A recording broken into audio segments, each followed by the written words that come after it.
Itu bukan saya yang bicara. Kedua, abang menyamakan imajinasi. Imajinasi itu juga khayalan. Abang bilang mengaktifkan imajinasi. Sama. Saya sebentar, Bang, sebentar. Kenapa? Bisa saya bicara? Enggak. Saya bisa bicara. Satu detik.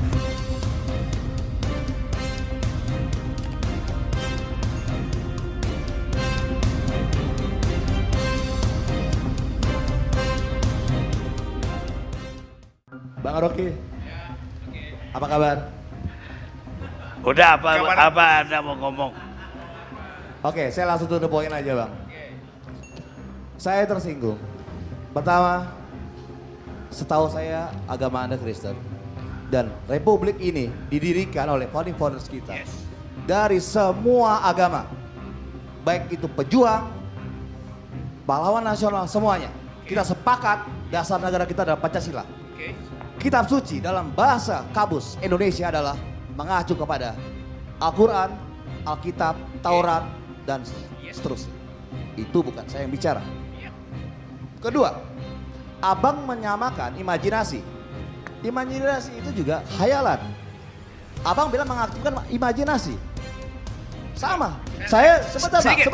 Kenapa? Bisa saya bicara? Enggak. Saya bisa bicara. Satu detik. Kenapa pakai kata Fiksi. juga? Enggak, saya mau persoalan. Conjunction Anda tadi Sebentar, juga. saya selesaikan dulu. Bisa saya selesaikan dulu? Itu Bang? bermasalah loh. Mohon izin. Abang bisa mendengarkan saya? Enggak, saya nggak bisa dengar. Karena saya dungu, Bang. Karena Sebentar. Saya dungu. Sebentar, Bang. Bisa dengarkan Ya, saya, oke. Bang? Oke. Oke. Tapi abang menyamakan level kitab suci dengan imajinasi paralel dengan fiksi. Fiksi itu udah jelas novel, rekaan. Jika saya mengaktifkan imajinasi, maka kitab suci itu adalah fiksi. Saya bisa bilang hari ini, Bang Arni, jika saya mengaktifkan sejarah, apakah kitab suci saya juga fiksi? Tuhan saya bukan fiksi. Kita punya beragama. Oke, Anda udah sampaikan. Nah, pertanyaan saya cuma sederhana. Apa? Apakah Anda percaya Pancasila sila pertama? Oke. Tolong dijawab, Ya, saya jangan jawab. pakai filsafat. Oke. Sederhana. Tapi Ya. saya To akan the point. jawab. Ya, Saya jawab. udah, diam. Saya akan jawab dengan cara saksama dalam tempo sesingkat-singkatnya. Bagus. Pertanyaan, merdeka. oke. Pertanyaan tentang Pancasila. Pada hari ulang tahun Pancasila 2018, Yang saya tanyakan apakah abang Ya, itu saya ada- beragama Anda percaya dengar Tuhan atau dong. tidak? Aduh. Ini giliran dia, Anda diam dong. Oke. Noroki dong, Pak. karena itu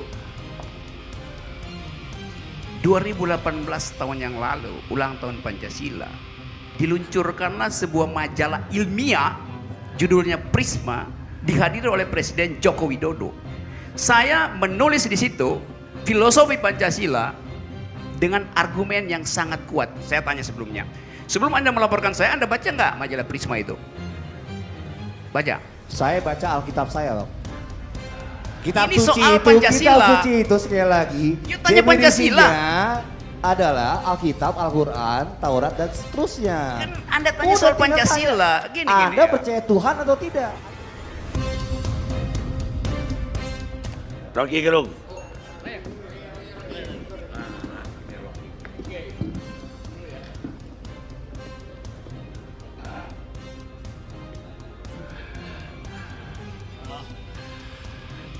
Oke, nama saya banyak disebut-sebut tadi oleh Ara. Seberapa dekat Anda dengan Presiden Ara? Ya. Presiden ini dekat tadi sama Ara. Saya juga nggak setuju Bang bahwa Presiden feodal. Dia bisa ngomong terima kritik. Oke, saya udah dengar itu. Oke. Pertanyaan saya, seberapa dekat Anda dengan Presiden? Kalau Presiden tidak bisa mendengar kritik dan saran, tadi saya di sini saja mengatakan, Kan saya tanya sedekat apa itu? Dekat sekali, biasa atau dekat sekali? saya yang penting adalah saya bisa menyampaikan apa yang benar, apa yang saya dengar, apa yang saya lihat, dan apa Ya. yang saya yakini benar. Oke, saya jawab. Jadi kalau kita dekat itu, bukan kita minta-minta proyek dan sebagainya, atau kita mempertahankan jabatan. Dia nggak pertanyakan itu. Oh iya, Saya jawab Dekat. cukup dekat. Oke, saya mulai. Oke, saya percaya aja tuh. Saya mau terangkan itu dari segi itu dan saya juga nggak ada beban untuk mengucapkan kalimat-kalimat berikutnya nanti. Karena Presiden bilang dia nggak ada beban itu. Karena itu saya nggak ada beban. Bukan karena nggak ada badut maka saya nggak ada beban, tapi karena memang ini adalah periode terakhir. Begitu Presiden bilang dia tidak ada beban, maka partai politik pendukung maupun oposisi punya prinsip yang sama, nggak ada beban. Anything goes. Berarti ada potensi untuk merampok lagi, itu kan nggak ada beban. Kan Presiden bilang dia nggak ada beban, dia bisa lakukan apa aja, maka partai juga akan lakukan hal yang sama itu. Oke. Itu soal pertanyaan. Yang kedua, memang ada pesimisme di dalam masyarakat. Jadi kalau Ara bilang jangan pesimis, lo itu faktanya pesimis. Tadi caption di TV One, 4 orang yang ditanya, 4-empatnya mengatakan tidak perlu pindah, itu pesimisme. Dia nggak mau sebutin pesimisme itu, saya mau sebutin itu. Ide itu diujinya di dalam konsistensi, bukan di dalam fakta dan bukan dalam akibat itu. Karena memang baru ide itu, jadi kita hanya bisa menguji ide pemindahan itu di dalam logika. Itu dulu ya. Sekarang misalnya, kalau kita ingin pindahkan sesuatu, artinya kita ingin sesuatu itu keluar dari dan masuk ke, itu namanya pindah tuh. Jadi ada arah dan ada vektor, kesini ke sini, dan ada besaran energi yang diperlukan tuh. Ada arah dan ada vektor. Sekarang sampai sekarang kita nggak tahu alasan pindah dari dan alasan masuk ke gitu. Pindah dari Jakarta alasannya apa? Masuk ke Kalimantan alasannya apa? Bukan gak ada alasan, justru karena keterangannya bermacam-macam tadi. Ketua Bappenas bilang, ya ini kita mesti pindah karena Presiden mengatakan Kalimantan itu kita mesti punya ibu kota di tengah-tengah persis Indonesia tuh. Jadi alasan geografi. Kita bisa bikin jangkar terus putar di situ. Lalu orang bertanya, loh di zaman ini apa pentingnya posisi geografi dari satu tempat yang strategis itu? Anda beribu kota di Kalimantan yang paling persis koordinatnya, tapi Anda mesti layani orang yang ada di ujung Papua yang WA Anda itu. Yang mana yang jadi center gitu? Jadi kekacauan tentang ide. Ide awal adalah pindah karena itu center dari Indonesia. Saya baca lagi, mengapa mesti pindah? Karena Jakarta dibuat oleh kolonial. Kita mesti bikin kota berdasarkan kemampuan arsitektur kita tuh. Jadi nggak jelas lagi historis kah, geografi kah. Alasan berikut macam-macam itu. Nah, dari alasan-alasan itu jadi orang pesimis kan. Jadi nggak ada salahnya pesimis itu. Nah, kalau kita nggak menemukan alasan otentik dari pindahnya ibu kota, ada alasan lain. Bukan ibu kota pindah, tapi pusat pemerintahan yang pindah. Itu juga blur. Apa yang dimaksud? Di zaman modern pusat pemerintahan itu bukan di istana, tapi di otak, di kepala tuh. Kalau otaknya kosong, pusat pemerintahan tuh nggak ada gunanya tuh. Jadi ini soalnya. Jadi orang merasa kok ada yang aneh dalam diskusi itu.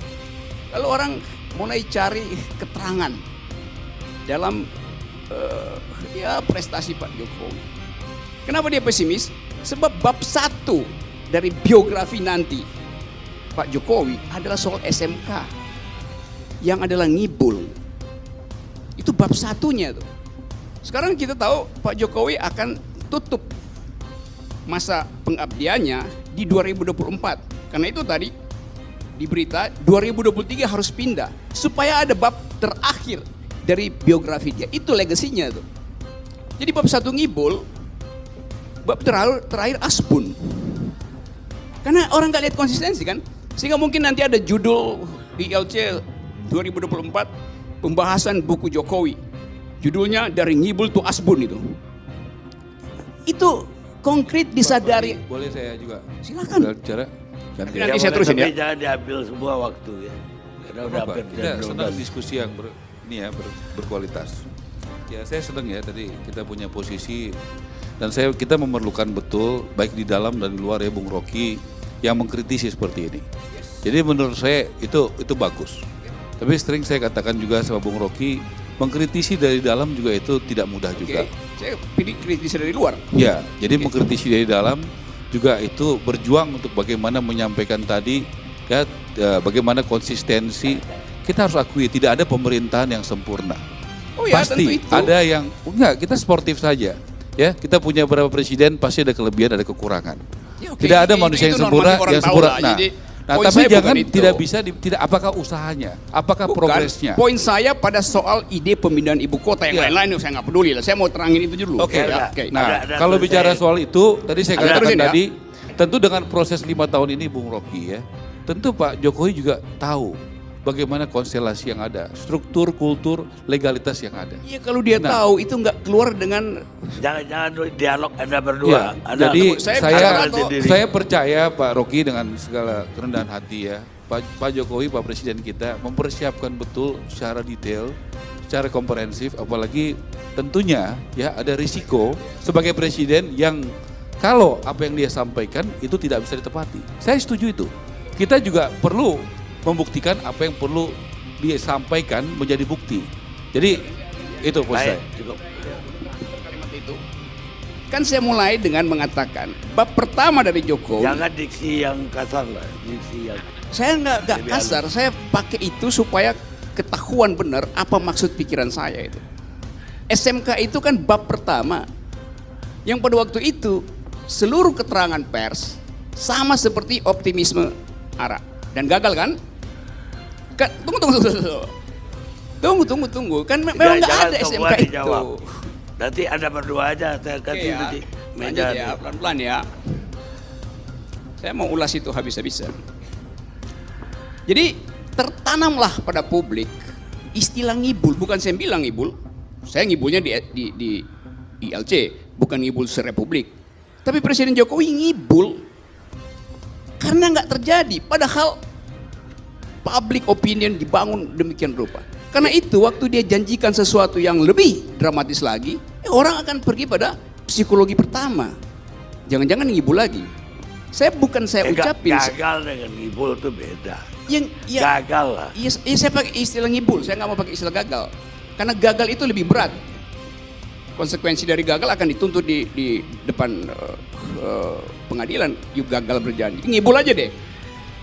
Itu soalnya. Karena itu tadi saya membayangkan, karena itu saya bikin bayangan aja.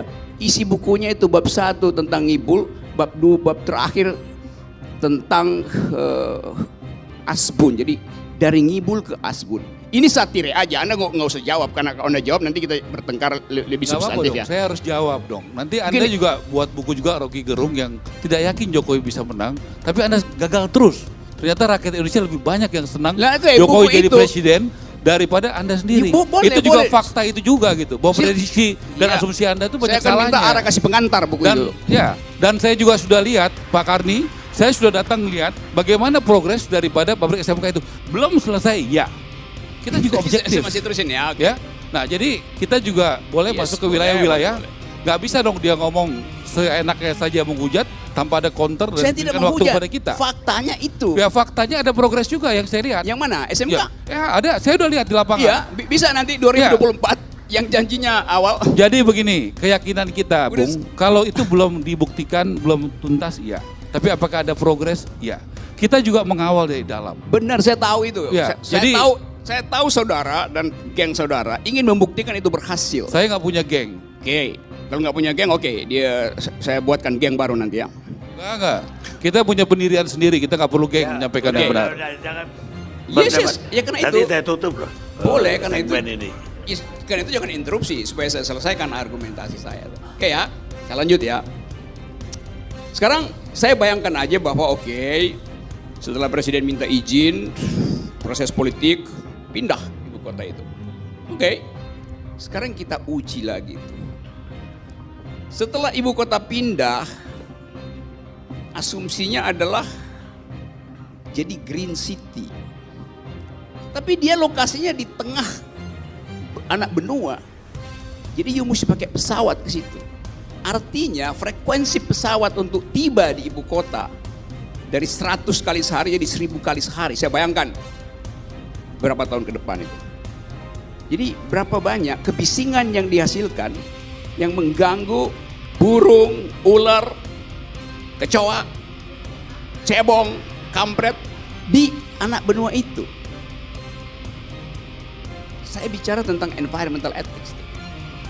Berapa banyak private jet yang terpaksa mesti ke Kalimantan karena mesti KKN. Yes, itu logik dari kekuasaan. Kekuasaan akan menarik semua Maksudnya potensi. KKN gimana, Bung? Ya. Maksudnya KKN gimana? Gak usah diperpanjang itu. Tadi Anda bilang KKN maksudnya gimana? Kita rehat pemirsa. Coba Anda bicara yang benar.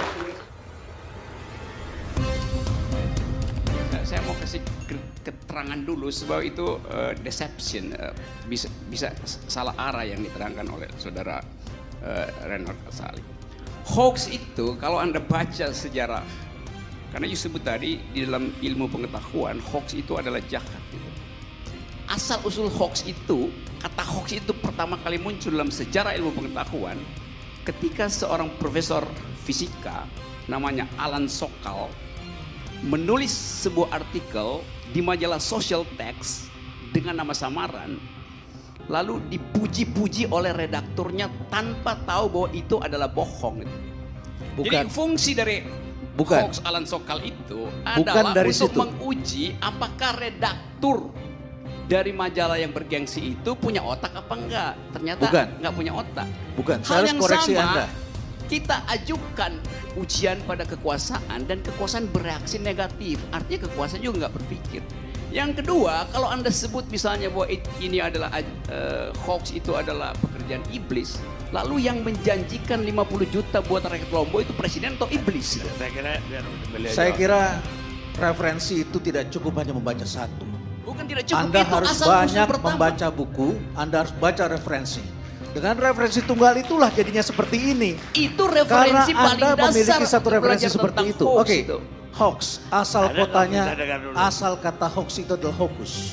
Terus? Hokus itu artinya adalah mengelabui. Itu Itu etimologinya, yang tetapi diambil sejarah dari hoax kejadian para tukang sulap yang kemudian mengelabui Fungsinya apa? mata orang lain. fungsinya menguji orang dungu. Mengelabui. Orang Ya. dungu. Yes. Karena itu yang terjadi. Jadi skandal Alan Loh, Sokal itu. Jadi hari skandal. ini bukan orang dungu yang dikelabui, orang-orang pandai, orang-orang yang ibadahnya Asal baik usul pun dari hoax dikelabui. itu, asal usul Saya dari kira- istilah saya kira hoax ini gantung. terjadi ketika Alan Sokal menguji kedunguan redaktur dari majalah Social Text. Itu poinnya tuh. Itu pentingnya Anda belajar. Saya supaya kira nggak terlalu referensi dungu itu harus ya. ditingkatkan ya. Kalau Anda hanya persepsi dan tunggal, memang itu jadi bahaya. Oke, silakan. Maaf ini. Ya tapi Sedikit ini aja, waktu udah hampir Ya, ya, habis sedikit ya. aja, sedikit aja. Sedikit Bang ya. Saya udah hampir stop Ya. dia. Sedikit aja. Tadi dikatakan bahwa pers dikendalikan, tidak bebas lagi. Buktinya sampai hari ini Rocky Gerung masih bisa bicara di ILC. Ya betul. ILC ini adalah media, bukan sosmed ini. Gini ya. Nah, ini ILC ini media. Artinya Bung Rocky Gerung sampai hari ini masih bisa bicara bebas di ILC. Oke. Ya, satu. Yang kedua, sampai hari ini tidak ada media yang dibredel. Oke. Ya, tidak ada yang dibredel. Jadi di mana? Di mana kontrol medianya, berarti di mana dikendalikan, artinya tidak bisa ngapa-ngapain medianya. Itu dua. Yang ketiga tadi sekalian juga menjawab Bung Fahri mengenai latar belakang Pak Jokowi. Justru yang mengetahui latar belakang Pak Jokowi yang pertama kali lah PKS Solo. Yang mengajukan Pak Jokowi jadi wali kota Solo. Jadi yang sebenarnya paham itu adalah PKS Solo yang paham betul mengenai latar belakang Pak Jokowi. Jadi tadi itu soal jangan dibenarkan juga bahwa hoax itu boleh, ya. Jangan dibenarkan bahwa hoax boleh karena media terkontrol atau dikendalikan. Padahal beliau sampai hari ini bisa bicara. Iya. Gitu. Jadi itu juga sementara. Dia ini. masih Terima kasih. memanfaatkan kebebasan pers. Ya, ini ya sampai hari ini masih memanfaatkan kebebasan pers. Buktinya tiap ILC beliau bisa ngomong Oke. apa aja gitu. Sekarang Terima saya kasih. uji coba. Oke, coba saya uji. Nah, tesis ayo sekarang. kita saling uji. Oke, saya uji ya. Boleh nggak? Oke. Boleh nggak ucapan saya tadi, saya ucapkan di Metro TV itu? Boleh kalau Anda hadir boleh. Sampai hari ini saya rasa Metro TV pun Anda kalau diundang pasti datang. Kalau itu nggak usah Itu problemnya diperdebatkan. kenapa nggak diundang? Kalau itu nggak usah Katanya nggak diperdebatkan. mau katanya BPN. Itu mati-mati Kalau punya nggak diundang itu, politik. jadi gini loh, artinya Bung Rocky Gerung, ada beberapa media yang mengundang Bung Rocky nggak mau datang. Mana sih? Yang undang saya cuma Ada. ILC, nggak ada. Enggak bos, saya pernah ingat Ainis pernah undang Anda nggak mau datang. Nggak, itu urusan iNews media itu lah. undang untuk acara Tuh. hiburan, bukan Tuh, soal beginian. Lo forumnya tuh forum. Gini bos, artinya Anda sampai hari ini memanfaatkan kebebasan pers itu untuk bicara. Ya udah, Oke? ALC bebas. Oke ya, udah. sip. Jadi ada kebebasan Loh. pers di ILC. Arti. Oke. Jadi kebebasan Oke ya. pers itu hanya sip. ada di ILC. Nanti kita debat lagi bro. Siap. Oke, saya lanjut ya. Karena itu, karena ketiadaan kebebasan informasi, maka muncullah apa yang disebut prejudice. Purbasangka itu. Purbasangka itu dasarnya adalah past event. Apa yang pernah terjadi sebelumnya tuh. Jadi orang mencurigai justru kenapa kekuasaan ini memburuk setiap hari. Mengapa pengendalian opini berlangsung terus? Mengapa ada mobilisasi ASN? Mengapa anggaran belanja negara itu justru dikeluarkan di ujung masa kampanye dan itu artinya anggaran pencitraan itu. Itu prejudice yang ada basisnya tuh. Karena rentetannya begitu. Sekarang orang curigai, mengapa pada akhirnya dikeluarkan undang-undang pamungkas yang namanya undang-undang terorisme itu. Oke. Ini ya, Anda kan di Demokrat Iya, sekarang. kalau itu nggak usah dijawab lah. Iya ya Kak, maksudnya saya mau beritahu aja, beliau ini di Demokrat. Biar tahu saja, dulu Pak SBY itu mengeluarkan yang namanya uang-uang sosial itu, Tunggu, itu tunggu. Saya untuk di Demokrat. memperpanjang Ini- pemerintahannya. Ini juga hoax paling aneh. Oh, bukan Demokrat? Kapan Bukan. saya Demokrat? Oh enggak, oh ya sip. nah, Oh, kan itu enggak. Gini. Oke, oke. Saya bisa putus loh, langsung. Oke ya. Ada yang terakhir.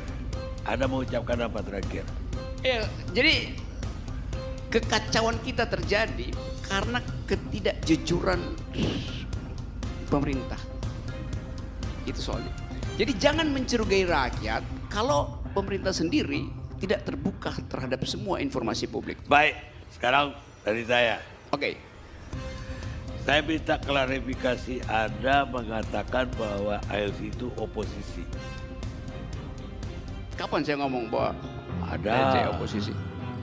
Bahwa itu Oke. forum oposisi. Oke, saya Ada terangkan sekarang. videonya. Oke, saya terangkan ya. Kenapa ILC itu oposisi? Karena saya hanya bisa menyalurkan pikiran oposan saya melalui ILC. Jadi saya anggap ILC adalah saluran oposisi saya. Karena saya pikir juga begitu. Kalau ada lihat oposisi duduk aja, oposisi itu sedikit. Tapi gara-gara Anda bicara, ALC dianggap orang oposisi. Dia nggak apa-apa? Dianggap orang oposisi.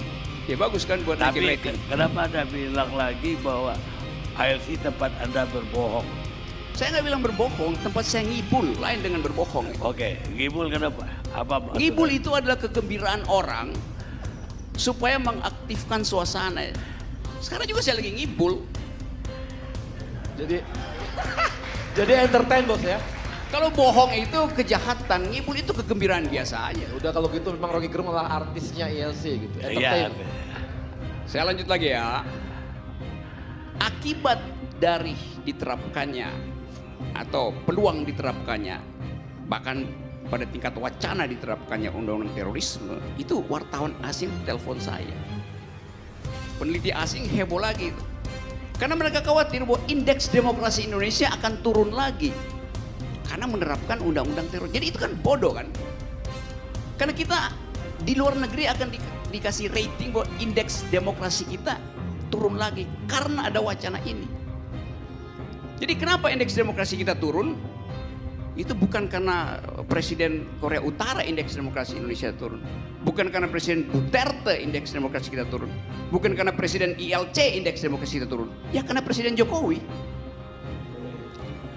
Saya kira saya udah akhiri ini. Jadi kita Oke, saya masih ada poin satu terakhir. enggak apa? Terakhir ya. Oke. Jadi Jadi nanti saya ganti aja nanti kesempatan nanti untuk berikutnya. jadi saya ringkas aja nih bahwa Segmen berikutnya oke. dia terus. Saya ringkas ya bahwa dicitrakanlah seolah-olah pemerintah itu pro rakyat. Di ujungnya dihasilkan undang-undang anti terorisme buat menutup mulut rakyat. Itu nggak beres. Itu sama seperti di dalam mitologi Yunani ada seorang raja yang dicitrakan sebagai raja yang baik, namanya Procrustes. Setiap malam dia undang satu warga negara tidur di ranjang emasnya. Malam-malam dia intip. Kalau si warga negara tubuhnya lebih panjang dari ranjang emasnya, digergaji kakinya tuh. Kalau lebih pendek ditarik agar supaya fit and proper dengan ranjang itu. Itu bukan raja yang demokratis, itu raja yang lalim. Karena mau pakai ukurannya sendiri untuk membuat seragam pikiran rakyatnya sendiri itu. Itu buruknya tuh. Nah, kita ingin demokrasi bukan begitu. Demokrasi itu biarkanlah seluruh pikiran bertumbuh. Kemarin saya baru dari Baduy. Di Baduy itu, kalau Anda di Baduy, rumah orang Baduy itu nggak beraturan. Karena panjang penyangga atap itu, bambu itu, sengaja dibiarkan yang panjang ke situ, yang pendek sih nggak beraturan. Tapi filosofinya jelas. Dia mau kasih tahu bahwa yang panjang jangan dipotong, yang pendek jangan disambung. Mestinya demokrasi tumbuh dengan aktivitas semacam itu. Terima kasih. Tapi Anies kelihatannya ada koordinator bully. Kenapa? Karena saya perhatikan yang bully Anies itu bukan sekedar warga Jakarta. Warga non Jakarta pun bully Anies. Satu Indonesia bully Anies. Artinya ada konduktornya, ada orkestrasi untuk bully Anies. Nah itu baru kita ajukan pertanyaan, kenapa dia dibully oleh se-Indonesia. Itu berarti bukan soal keahlian teknis atau ini adalah soal yang lebih politis itu. Pasti itu. Jadi itu soalnya. Ya kita usutlah satu persatu apa soalnya tuh. Karena ada sekuensis peristiwa politik dari nasi goreng, nasi kebuli segala macam itu. Dan orang mau cicil bulian itu untuk melihat psikologi Anies. Nah bully itu biasanya yang jadi persoalan kan kalau anak kecil dibully. Jadi bully itu bukan soal politik. Menghina martabat orang itu membuli itu. Tapi kalau saya menghina pejabat publik itu nggak membuli. Karena pejabat publik memang terbuka untuk dihina, dikritik, dicaci maki bahkan. Karena yang saya kritik, kita kritik itu adalah jabatannya bukan orangnya. Tapi kalau menyangkut orangnya tadi, soal ras segala macam, identitas privat, itu baru namanya bully itu. Anak kecil biasanya dibully, dia stres. Lalu ada perubahan psikologinya tuh, orang tuanya peka. Lalu dia lapor guru mesti periksa pelan-pelan di mana bullying itu terjadi. Tapi itu anak kecil, langsung terlihat psikologinya. Anies ngakak-ngakak aja tuh nggak terasa bahwa dia. Jadi nggak ada gunanya dikoordinir secara nasional pun bullying buat Ani. Pasti itu koordinatornya di apa namanya Pushonal, Pusat Hoax Nasional tuh ada tuh koordinator bully situ tuh. Jadi ini adalah imbas dari keadaan sebelumnya tuh. Nah sekarang problemnya misalnya tuh apa sebetulnya yang diinginkan itu untuk bully Anies secara politis? Kan kita bisa ujikan itu. Misalnya tiba-tiba Nasdem secara radikal mencalonkan Anies calon presiden 2024, Ahok adalah wakil presidennya tuh. Kita pikir berhenti itu bullying tuh.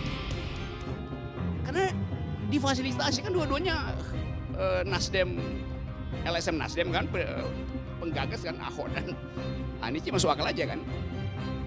Nah itu yang kita mau lihat sebetulnya tuh. Jadi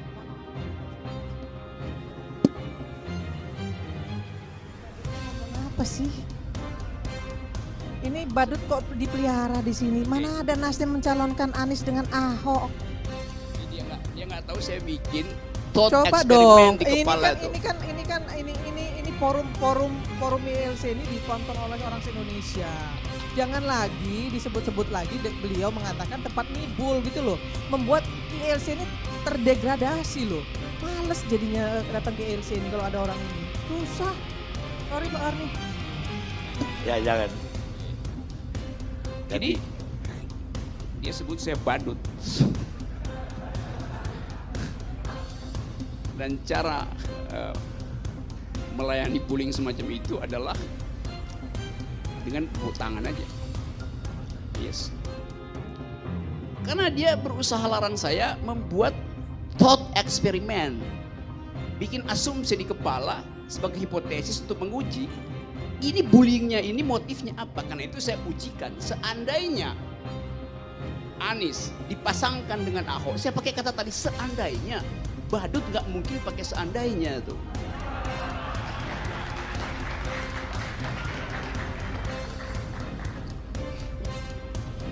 Jadi itu tadi reaksi seorang badut. Karena nggak paham logik di dalam. Oke ya. Nah, cara menghormati badut adalah dengan mentertawakannya. Kalian tadi barusan menghormati beliau.